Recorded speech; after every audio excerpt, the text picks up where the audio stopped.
The voice on the phone was calm, steady, almost eerily so. That wasn't the only house. Marcellus didn't move. He stood in the middle of the street, sirens fading behind him. The night air thick with flashing lights and whispered disbelief. Neighbors huddled on porches. Reporters swarmed the sidewalk. And yet the voice in his ear made everything else fall away. "Who is this?" he asked, though he already had a feeling. Someone who used to believe in Greaves. Someone who helped him. Marcellus's grip tightened around the phone. "Why are you calling me now?" "Because he wasn't the worst. He was just the face. And now you've forced the rest of them to react." "The rest of who?" The line went dead. 2 days later, the police held a press conference. Greaves had been formally charged. News stations paraded Marcellus as a hero. The quiet kid who brought down a monster. But he wasn't celebrating. Something was wrong. He kept replaying the call. The voice hadn't sounded scared. It sounded disappointed. Mira noticed. "You haven't slept." "I can't." "Because of that call?" He nodded slowly. If he wasn't the worst, what are we really dealing with? Mira glanced at the front door. Then, maybe we don't wait for them to show up. Maybe we find them first. Marcellus blinked. He hadn't expected that. Mira crossed her arms. "You think I'm staying behind while you go ghost hunting again? I'm not a kid. Not anymore." He couldn't argue. Not after what she'd helped him pull off. So they started digging. The first lead came from Greaves' files. After his arrest, the police confiscated everything. But not before Marcellus copied his private laptop drive onto the flash. Inside, they found names. Hundreds. Some familiar. Most weren't. But one folder stood out. Project Echo. Inside were scanned documents, handwritten notes, grainy images of children and teenagers. Some files had timestamps. Others had strange code names. Candidate B11 Observation Level 3 and Transfer Approved. And one address. It wasn't in Lenox. It was across the county line. A town called Briarhill. No news coverage. No police reports.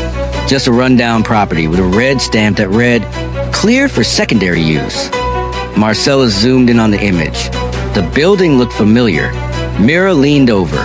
That's the old foster home. The one they shut down 5 years ago. He remembered. So did half the state. It had been closed after allegations of abuse. Nothing ever proven. No one ever convicted. But now it was something else. They drove there the next night. The building was barely standing. Weeds had claimed the front lawn. Windows boarded. Doors chained. But the fence was still intact. They crept around the side, flashlights off, relying on moonlight. Marcellus reached the back entrance. A cellar door nearly hidden under a rusted grate. "If we go in," Mira whispered, "we don't come back without something real." He nodded. "I know." They pried the grate open. The air below smelled of rot and rust. Inside, it wasn't empty. Not even close. They found file cabinets. Dozens. A medical chair with restraints. Outdated monitors, still flickering faintly.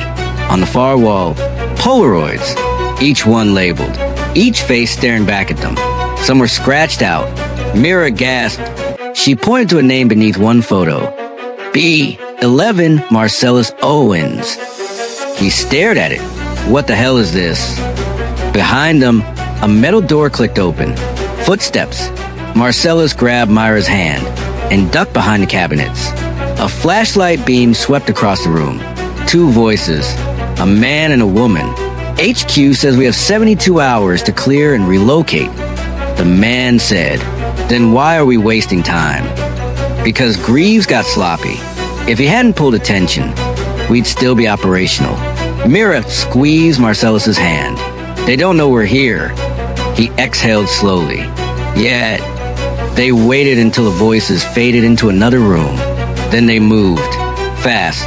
They grabbed every document they could carry. Mira took pictures of the wall. Marcellus shoved a small hard drive into his backpack. But just before they reached the door, "Hey!" A flashlight blinded them. "Freeze!" They didn't. They ran. Back through the basement. Out the cellar. Over the fence. Shots rang out. One grazed Marcellus's arm. He kept running. They didn't stop until they reached the car. As Mira drove, Marcellus clutched his shoulder, blood soaking his sleeve. But he was smiling. We got it. We have proof. Mira looked at him. What now? Now we make it public. Again. But it wasn't that simple. The news stations that had once broadcast the story weren't answering. Emails bounced. One journalist replied, "Under review, temporarily restricted." Marcellus tried uploading footage to social media. The video disappeared within minutes. Something or someone was scrubbing their message. Then the threat started. Unmarked letters slipped under their door. Voicemails with nothing but breathing. Mira's school called to say her records were flagged for inconsistencies. Marcellus checked the files again and found a section he hadn't noticed before. Owens M. transfer pending. Mira, they weren't just targeting him. They had her name. 2. That night, someone tried to break in. The door lock jiggled. The power went out. Marcellus grabbed Mira and fled out the back. They didn't go to the police. They went to someone else. Mr. Delgado. He was an old janitor at Lincoln High. Retired. Quiet. But he'd once told Marcellus, "Not everything about this place is meant to be cleaned. Some things are buried for a reason." He let them in, gave them a place to hide. "They'll come for you now," he said. "You humiliated one of theirs. They need a message." "Then we send one back," Marcellus said. Delgado handed him a box. Inside were more files. I used to clean Greaves' office. I saw things, kept copies, never had the courage to do anything. But you do. Marcellus stared at the documents. Names, locations, timelines. How big is this? Delgado's eyes darkened. It goes all the way up. Marcellus and Mira didn't sleep. They created backups, spread files across cloud storage, sent copies to allies they trusted, and one final message, a live stream.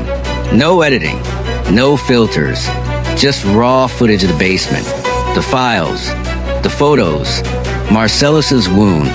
He ended the stream with one sentence. "We know the truth, and we're not stopping." The video went viral, but as Mira sat next to him, watching the views climb, her phone buzzed. An image, live, from a security camera. It was their front porch, and standing on it was a man in a suit, smiling. To be continued in part 3. Like, comment, share, and subscribe for more Echo Crime content. Thanks.